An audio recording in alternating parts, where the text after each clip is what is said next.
Hi, everyone. Welcome to the Louisiana Emergency Management Disability and Aging Coalition monthly lunch and learn. And we appreciate you coming. Today we have an ASL interpreter as well as captioning and a Spanish interpreter. So if you need those resources, please utilize them. Right now, I will turn it over to Dr. Sunday Winder, who will introduce our guest speaker. But before I do that, just want to remind everyone, the presentation will be about 25 minutes, and then we'll take about a 10-minute break to give our interpreters a break, and then we'll come back for the rest of the presentation, which will end by 1 p.m. So thank you, Dr. Winder. Thank you, and it is my pleasure to introduce today's speaker to you. Our speaker today, Eric Cote. Eric is one of the nation's leading experts in emergency power resilience. He's leveraged his emergency power resilience expertise to become a valued resource to organizations seeking to bolster power outage support for individuals who rely on electric-powered medical devices in their homes. In 2018, he served as a consultant with the Association of State and Territorial Health Officials, ASTO, supporting creation of a federal toolkit to facilitate and enhance disaster preparedness for organizations serving individuals with disabilities. In 2001, here at the Louisiana Department of Health, Bureau of Community Preparedness, we had an opportunity to work with him as a consultant from ASTO to support our Bureau inaugural Power Outage Partners initiative. So the initial project did change to focus on what Eric will share with you today. We're also excited that a part of this partnership, Eric has authored a soon-to-be published toolkit that chronicles the LDH project with that serve as a roadmap for jurisdictions that can use this initiative to launch their own initiative. Eric, again, a lot of experience. He additionally has worked with FEMA and Department of Homeland Security as consultant. And it's been a pleasure to work with him from the Bureau of Community Preparedness. And I will turn it to him to share the initiative with you today. Eric? Thanks very much, Dr. Winder. I appreciate that kind introduction. It's certainly been a pleasure to work with you and your Bureau of Community Preparedness colleagues as well. Bambi, if you can give me screen sharing capabilities, that would be helpful, and I can bring up my presentation. As Bambi noted, we are going to take a break at the 25-minute mark for 10 minutes, and then I'll be coming back to finish up the presentation, and we'll be sure to leave some time for Q&A as well. So let's... Eric, you should be able to share now. Excellent, thank you very much. Okay, here we go. Share screen, perfect. Excellent. Okay. All right, here we go. So it is my pleasure to provide a briefing to the group today on the Power Outage Partners program for your Lunch and Learn. This is an initiative, as Dr. Winder said, that we've been working on since July of 2021. So just over 2 years, and we are getting close to the launching point. Today's interactive session will essentially introduce you to the Power Outage Partners pilot, which is the first of its kind initiative in the country by a public health department to boost power outage support for individuals using life support equipment at home. And as you can see from this chart of the 10 states with the most frequent power outages, Louisiana is ranked number 3 here. So surely you've all experienced this personally, whether it's recent hurricanes or the winter outage of 2021. which was an unexpected outage, which can present even greater challenges for individuals living at home who depend on life support equipment. In terms of the impact of power outages on life support users, I know the attendees today are well aware of how dangerous power outages can be for this vulnerable population. One of the biggest challenges electricity-dependent individuals face, and it's a challenge we're working to overcome through our initiative, is the lack of insurance coverage for the external batteries for their electric-powered medical devices. Insurance just generally will not cover that, which leaves patients to rely on the internal batteries of their devices in cases where devices have internal batteries, and not all life support equipment actually has internal batteries, which presents other challenges. And the net result is when power outages occur, life support users often descend upon hospitals. This is not anecdotal findings. This is documented research. There's a Pew study that delves into the number of individuals following Hurricane Sandy who descended upon New York City area and New Jersey hospitals, not needing medical care, but simply looking for a place to plug in their device. The toolkit that Dr. Winder mentioned in her introduction provides some added detail on that Pew study. Sadly, power outages have proven deadly for certain life support users. And what we're finding in our research is that the most acute oxygen patients tend to be those who we see among the fatalities. And I believe the reason for that is because the most acute oxygen patients depend on stationary oxygen concentrators. These are large devices that consume a large amount of electricity, so much so that they can't be equipped with internal batteries like a ventilator would be. So when the power goes out, if someone is using a stationary oxygen concentrator, it is immediately cut off. And I suspect some of these outages may have occurred in the nighttime, possibly even when individuals were sleeping. So sudden loss of their oxygen therapy, they likely become disoriented and are unable to transition quickly enough to a gas tank, which requires no power or a stationary concentrator. So this is an area that we're going to be focusing on down the road in our initiative, because our initial focus, as I'll get into here, is on invasively ventilated individuals. So I'm going to walk you through some of the details of the program. And our goal is to provide funding to life support users to purchase additional batteries to extend device runtime. As I said, insurance doesn't provide coverage for external batteries or life support devices. Some individuals are able to obtain those batteries on their own, but many are not. Many are on Medicaid, very limited resources. And so their limited runtime, puts them at a serious disadvantage, really triggers panic among the life support user and their families when power outages occur, especially those that occur without notice. So the added runtime that our program intends to provide life support patients is going to allow them to safely remain in their home longer. Our goal is to provide invasively ventilated individuals with up to 24 hours or more of battery runtime to just take that panic out of the situation, take the pressure off. And in short duration outages, it's possible that they may not even need to evacuate. So in terms of what this population looks like, we spent a lot of time trying to determine how many invasively ventilated Louisianans are living at home. And I'm going to walk through how we arrived at this estimate of about 615. And we focused on this population because we consider them the most acute life support patients out there. These are invasively ventilated individuals that require their ventilator to operate 24/7, 365 days a year. As I said, our goal is to extend battery runtime to 24 hours or more for this population. Now, we're not just setting up this program and waiting for people to knock on the door to seek the benefits that we're providing for them.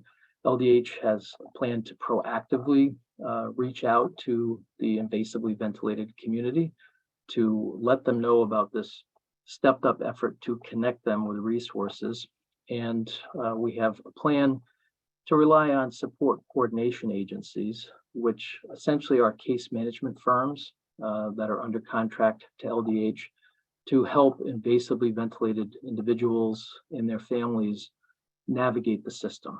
And so these support coordination agencies are going to be asked to introduce this opportunity to their invasively ventilated patients and their families.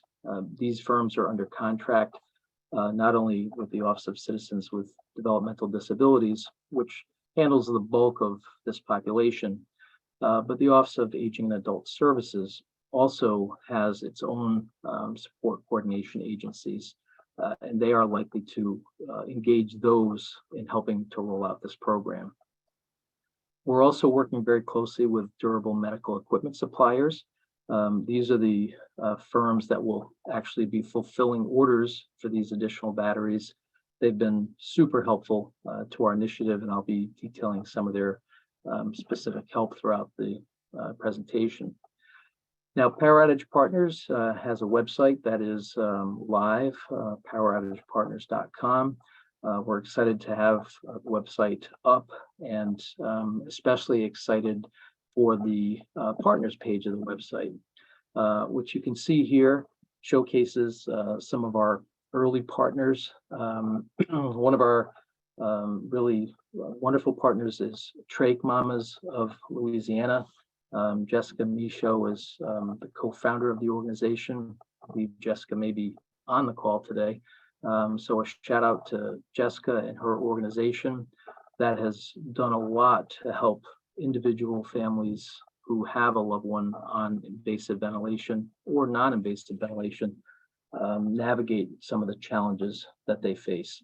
We're also excited to have the Brain Injury Association of Louisiana, United Spinal Association's Louisiana chapter, as well as the Community Provider Association and the Home Care Association of Louisiana.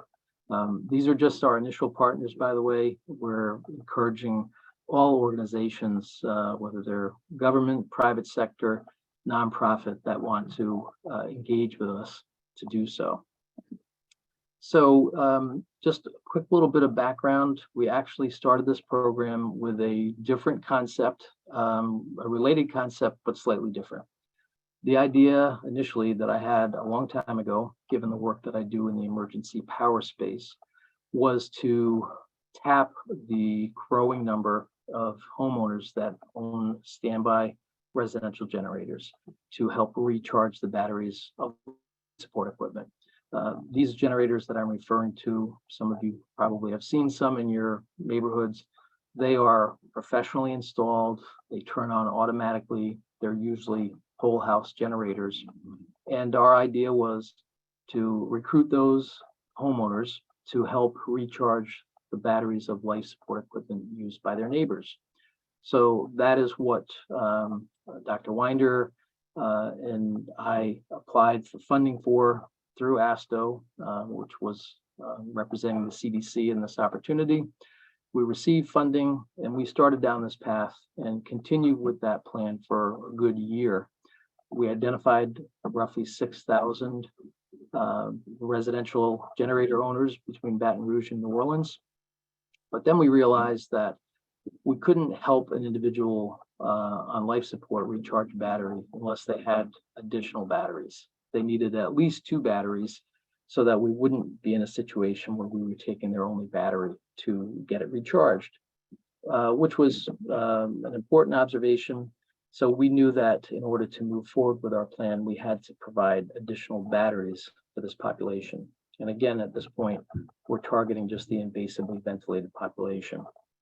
One of the other challenges that we realized was we wanted to ensure the privacy of the ventilator user and the generator owner. We didn't want those two parties to have to directly interact.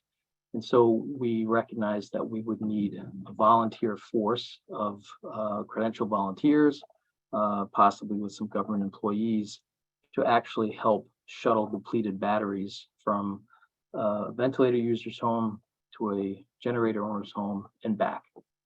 That proved to be a challenge. I think it can be done, and we may turn back to that at some point down the road, but we decided just about a year ago that it was becoming too much of an obstacle to progress to continue with that approach. So we set that aside and are now just focused on getting additional battery capacity to this population so they have roughly 24 hours of runtime. In terms of what we really focused on in that early work, the first part was just trying to get our arms around how big of a population is this. It wasn't as easy a process as one would have thought, and I'll explain why we had some challenges there. Second focus was, is there funding for this population? We weren't certain at the outset what funding was available, what steps might be needed to generate funding. So I'll share how we travel that path and the good news that we found at the end of that path. And the other focal point was, how much is it going to cost to equip this entire population with additional battery capacity? So in terms of getting our arms around how big, and the first was from the U.S. Department of Health and Human Services. A number of you are probably familiar with Empower data, which is essentially de-identified data on Medicare beneficiaries that use any one of 14 types of durable medical equipment. So it's a helpful piece of data, but HHS does not distinguish between invasively ventilated individuals and non-invasively ventilated. So we faced a challenge in trying to understand how that number broke out. There are 2,688 Medicare beneficiaries in Louisiana, at least as of February of 2022, using ventilators, but we didn't know the breakdown. We did actually know the breakdown for Medicaid, and that was thanks to the Medicaid department at the Louisiana Department of Health, who we give a shout out to, because their data was very helpful to us. We were also unable at this point, simply because we put our time elsewhere, to get information from Louisiana's private health insurers in terms of the number of invasively ventilated beneficiaries on their rolls. But thanks to DME suppliers, we were able to do some extrapolation to come up with an estimate of how many invasively ventilated Louisianans are out there covered by private insurance. So for any of you who are not familiar with what HHS Empower data looks like, this is the report for Louisiana going back to February of 2022. You can see right here in the middle, that ventilator number, 2,688.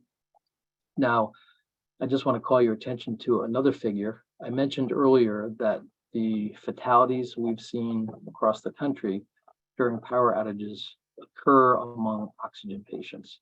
So there are over 30,000, didn't mean to go there, over 30,000 Louisianans on Medicare who are using oxygen. Now, we don't know within that group how many are the most acute, but that is more than 10 times the size of the ventilator population. So while we want to help that group at some point down the road, we also realize it's such a large group that it's going to be a serious challenge.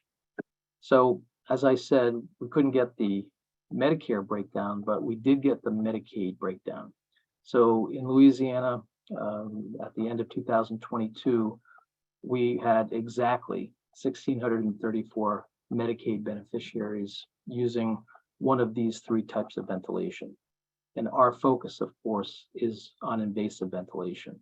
And there were 207 out of that group. So we had a concrete percentage, which was fairly low, and we expected that it would be low among the whole universe of ventilated Medicaid beneficiaries that were invasively ventilated.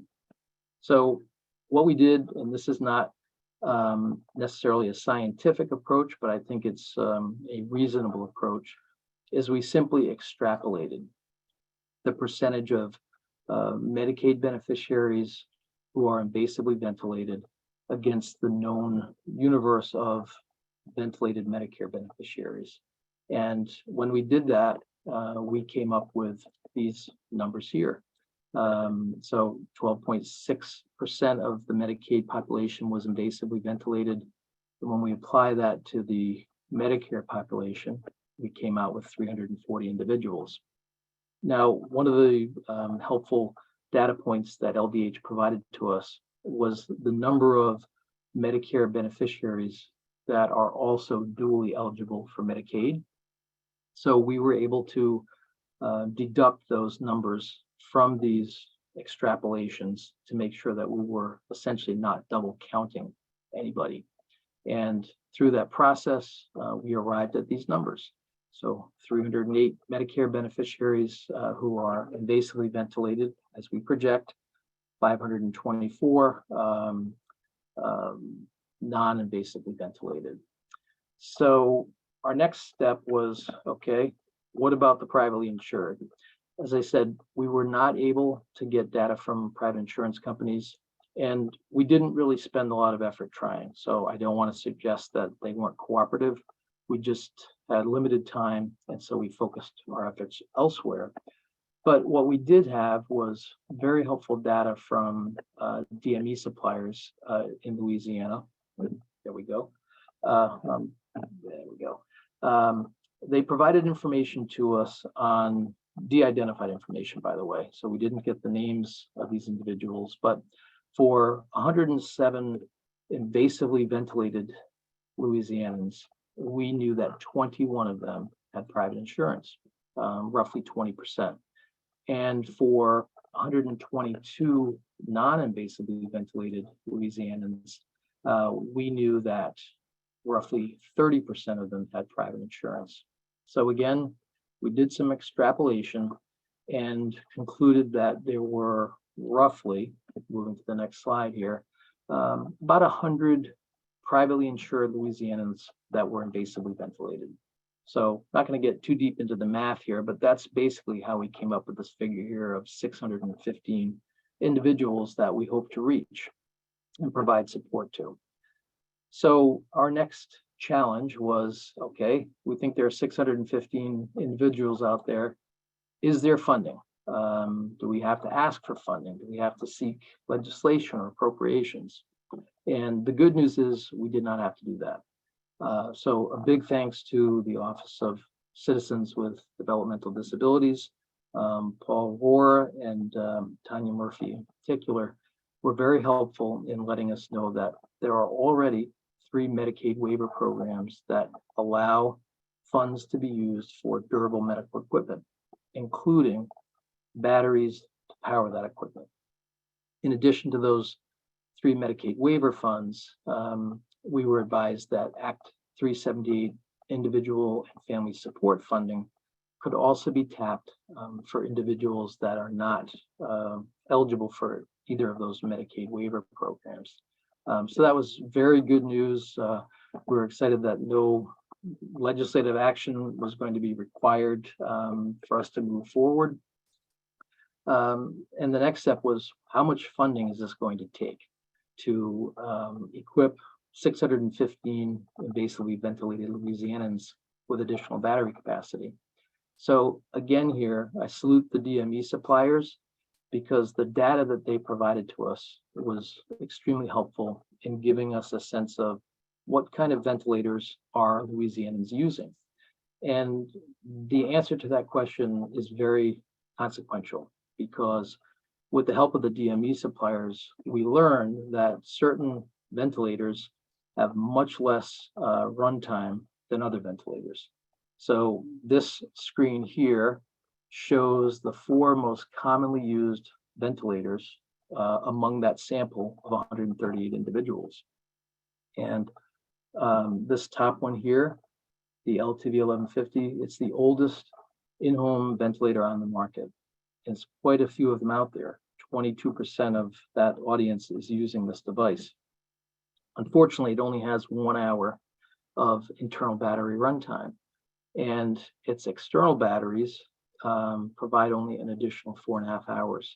So that is not a lot of time. That's 5.5 hours total for someone to plan and implement an evacuation. Now, the most commonly used ventilator in Louisiana is the Trilogy 100. That's a little bit better than the LTV 1150 in that its internal battery provides 3 hours of runtime, but it only has a single external battery that provides an additional 3 hours. So those folks are basically in the same boat as the LTV 1150 users. They've only got about 6 hours of runtime. Now, most of these individuals are using 12-volt marine batteries, very heavy, probably 65, 70-pound batteries provided to them by their DME supplier, which gives them an additional 8 to 10 hours of runtime. It's certainly helpful, but those are super heavy batteries, so not a particularly portable backup power solution. Now, for the invasively ventilated Louisianans fortunate enough to be using the newer models, such as this Trilogy Evo here, or the Astral, thanks to advances in lithium-ion batteries, the internal batteries of both of those ventilators provide 8 hours of runtime. And they both can be equipped with 2 additional external batteries that each provide 8 hours of runtime. So with batteries that we can get from the ventilator manufacturer, those individuals can achieve the 24 hours of runtime that we hope to provide for them. Now we are approaching the 25-minute mark, so we're going to actually stop and take that 10-minute break now. And when we resume, I'll continue.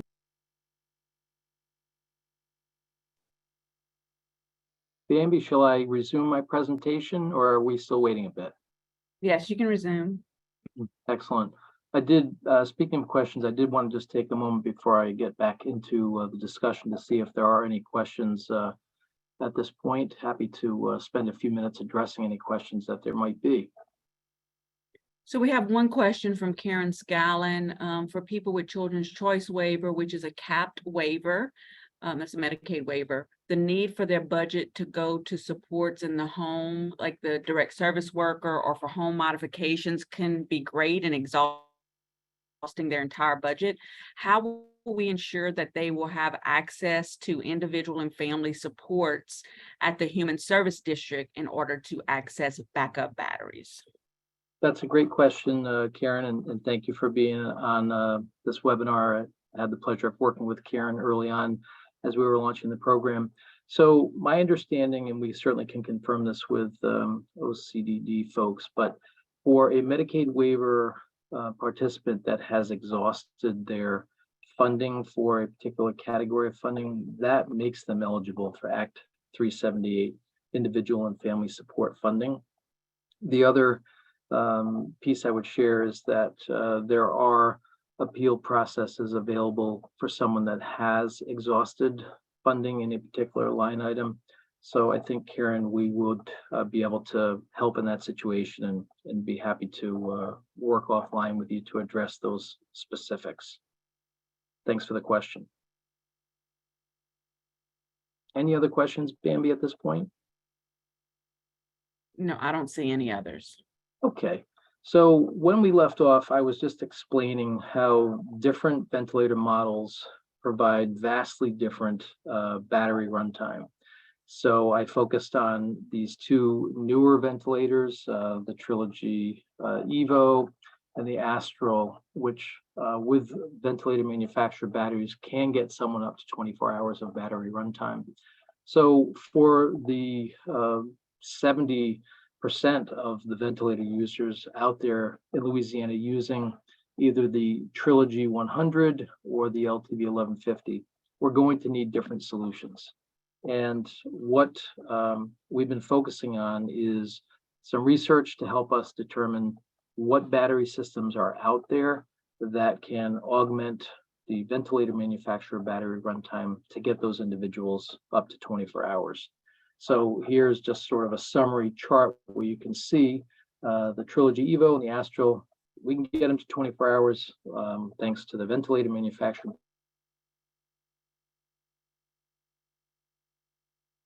batteries.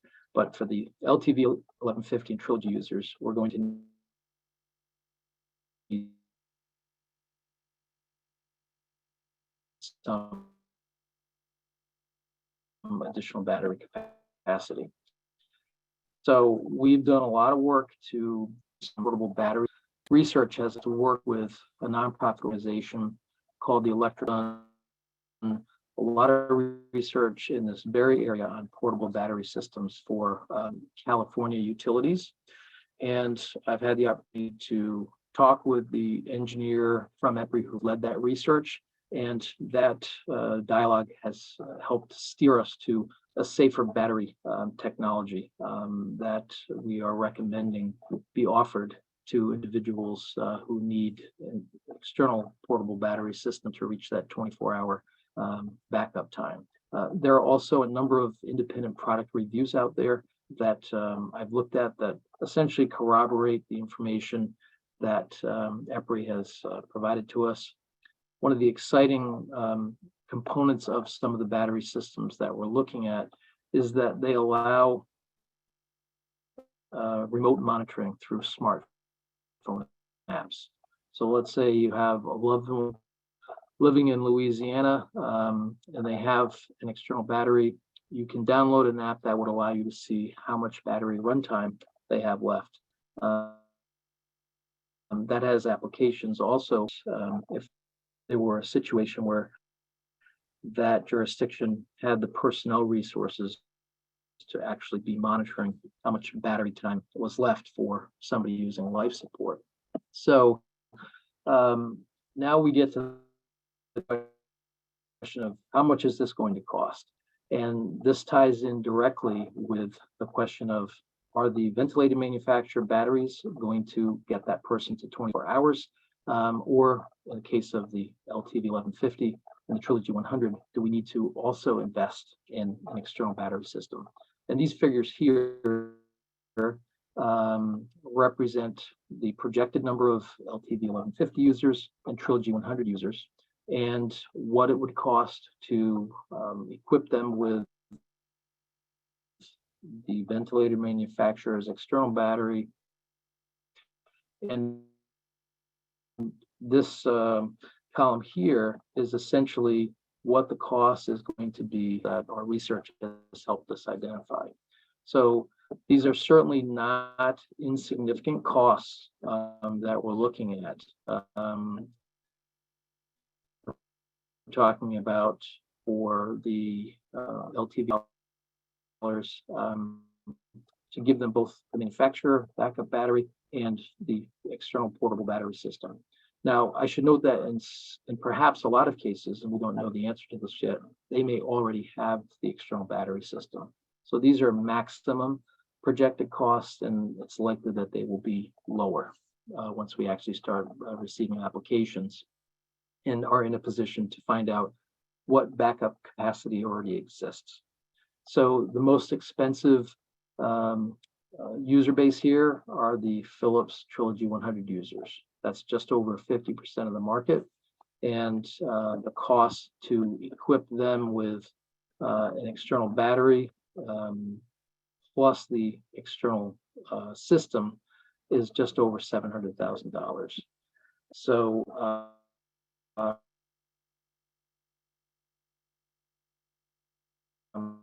moving on to the much less expensive. And so going forward, this is a good reason why we should be encouraging physicians in Louisiana and elsewhere to prescribe the newer ventilators to patients, because the cost of extending battery runtime for that group is much lower. You can see here the EVO user base, just under 160,000.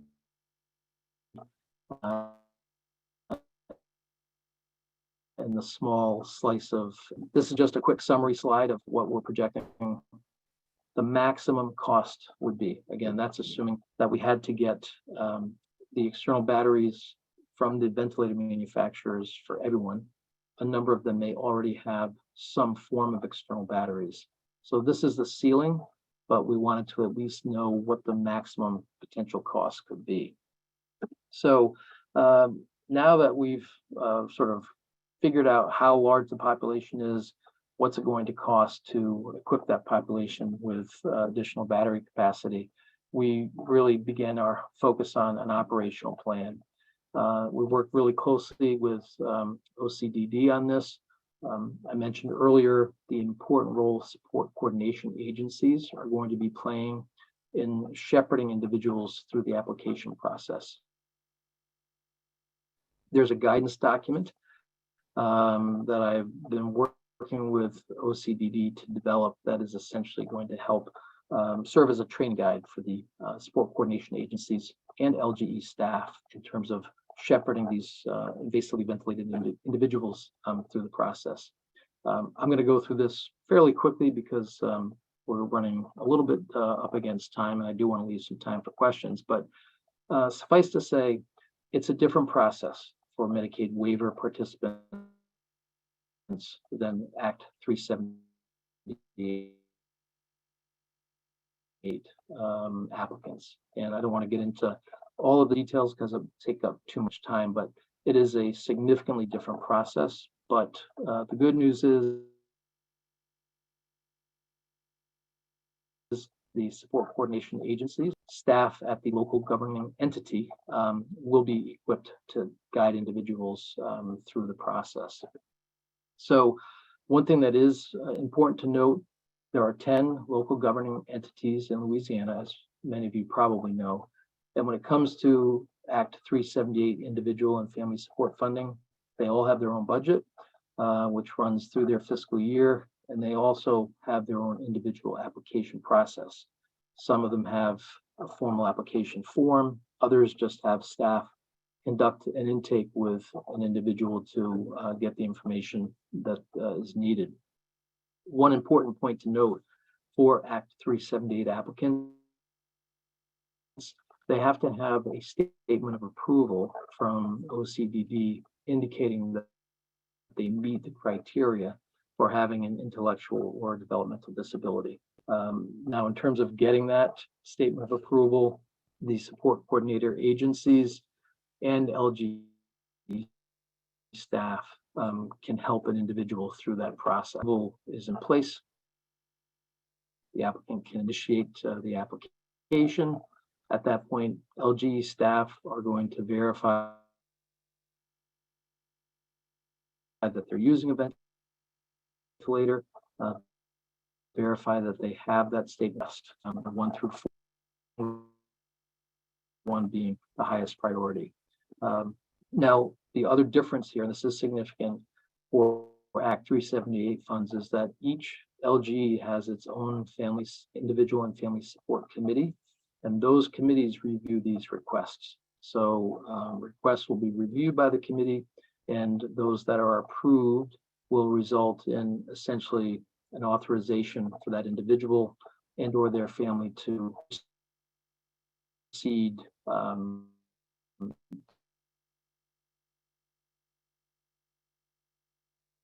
to order additional battery capacity and then seek reimbursement for just what potential expansion opportunities there might be for this program. We obviously want to start with the invasively ventilated population, which we hope to be doing very soon, but we are looking to the future and thinking about how this, what we hope to be a successful program, what we expect to be a successful program, can be leveraged elsewhere. In the first place, we're looking is helping others, moving beyond the non-invasively ventilated individuals. As I mentioned earlier, most acute oxygen patients really are is a population that we're taking a very close look at to try to determine how we could help that community. Another possibility here is investing in a cache of batteries for the most commonly used life support devices. So we saw earlier is the most commonly used ventilator for invasively ventilated Louisianans. Now, its external battery only provides 3 hours of runtime, but it's not a terribly expensive battery. So conceptually, there could be caches of batteries located throughout Louisiana, much like LDH's oxygen bottle exchange program, where individuals in a pinch, if they needed to get extra 3-hour increments of runtime, could conceivably put their hands on charged batteries to buy them some extra time. Another possibility that we're looking at is community recharging facilities. So a number of you are perhaps familiar with the project that the city of New Orleans completed last year with Entergy, where they equipped 15 facilities with essentially pre-wired connections for community recharging facilities. As those come online, it's quite possible that individuals that depend on life support could potentially be given prioritized access to those facilities to recharge their batteries. Now, in terms of next steps, LDH will be deciding in the coming days when they will be ready to roll out funding. And I believe that that is coming, fairly soon, probably within the next few weeks. As I said earlier, sport coordination agencies and LGE staff will be ready to help shepherd those individuals through the application process. The DME suppliers are going to be reaching out to their basically ventilated patients at the right time to essentially let them know that funding has been identified, help is going to be provided for them to seek that funding, and the DME suppliers will be the entities that actually fill those orders for the new batteries. And now Power Outage Partners, as we said earlier, this was a CDC funded pilot. That funding is now exhausted. And so thankfully we are going to be transitioning to a DME supplier funded initiative, which will enable us to continue supporting LDH as the program rolls out and coordinating a collective effort among all of the DME suppliers in Louisiana. That's our goal. We've got 3 of the major DME suppliers on board thus far, and I expect that the others are going to be coming on board as well. Just a couple of closing thoughts here, and then we'll take a few questions if there are questions in terms of what are the next steps after we launch? How do we sustain success? A couple of key things that we're already looking at: communicating early successes with all stakeholders to help build interest in the program, sustain momentum. This has never been done before. So we're excited about it. We want to make sure that we, it's quite possible that we may come across challenges that perhaps we didn't anticipate. So we know that we may need to work with Dr. Winder, Julie Foster Hagen, and others to address, any challenges that arise. We're going to be carefully tracking also how many applicants come forward. Of that population of 615, we hope to get as many of them covered as possible. So we'll be carefully looking to see how many people are coming through the program. And of course, making decisions about expanding or contract the program based on the initial rate of applications and approvals and remaining resources.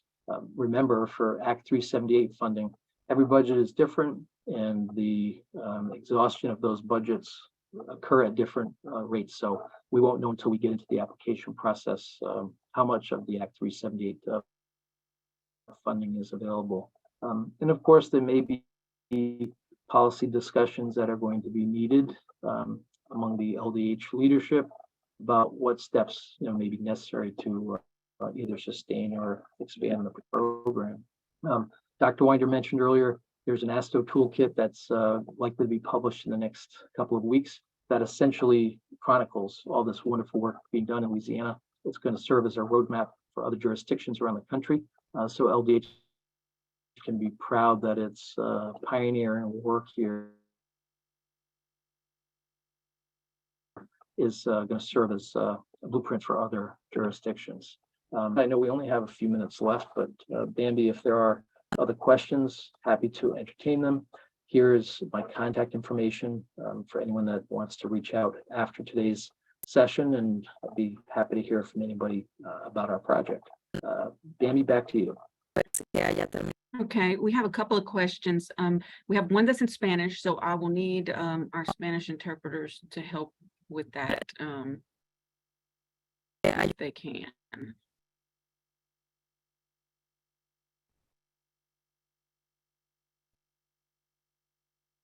And while we're waiting on them, there was another question. Is anyone looking into solar powered recharging devices? Yes, yes, we are. So the battery systems that are going to be needed for those LTV 1150 and Trilogy 100 users, they all have mini solar panels that can be purchased with them that could be set up on a lawn or deck to help recharge those batteries. So we are going to be able to offer that. Obviously, that's an added cost. So LDH will certainly have to be looking at that, but all the solutions that we're looking at have that capability.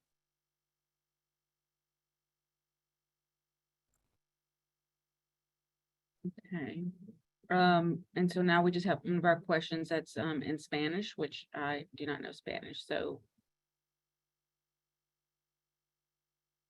I'll give it a moment for our interpreters to assist. And since the interpreter's on another channel, I'm not sure if she can vocalize on this the English channel.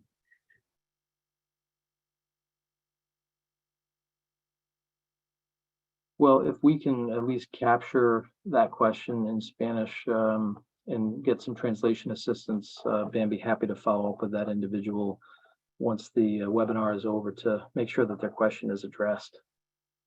Okay. Let's see. I see what, Sylvia, are you saying something? Yeah, the Spanish interpreter speaking over you.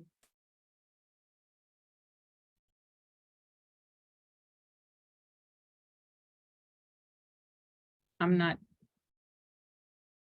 Would you like me to repeat? I can hear Sylvie. No, Sylvie's the Mandy, interpreter. I'm hearing the Spanish interpreter over you. She has interpreted the question about 3 times. Would you like me to repeat for you? Please, because we can't hear it. Can you go ahead one more time?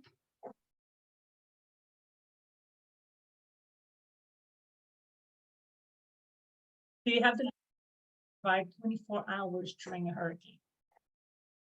I'm sorry, could she, Sylvie, could you repeat that one more time, please?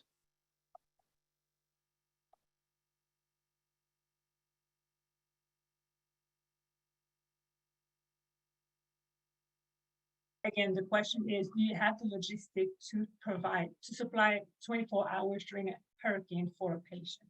And by the way, Spanish interpreter, now we can't hear the host of the presenter, so you can go back.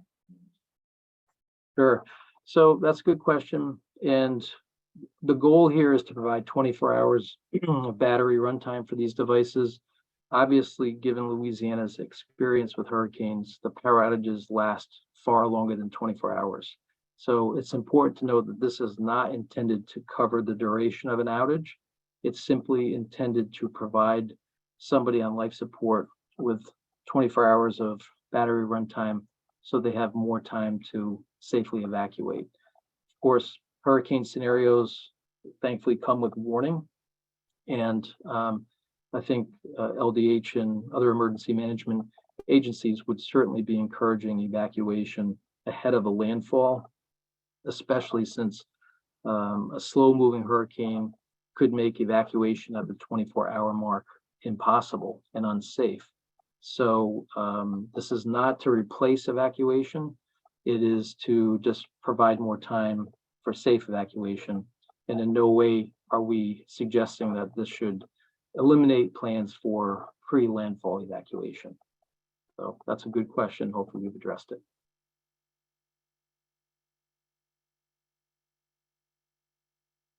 Well, we have another question that's in Spanish as well.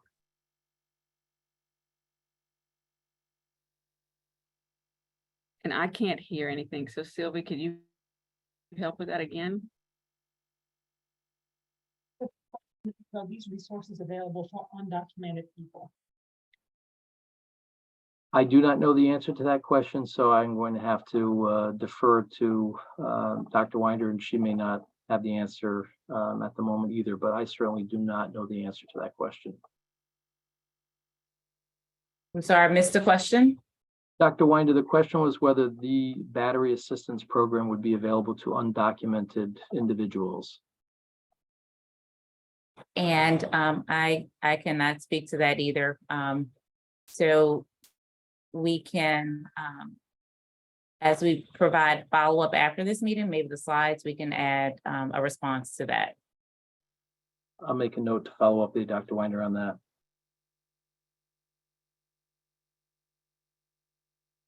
We do not have any more questions, but certainly appreciate the questions that were asked, and appreciate everyone who has attended.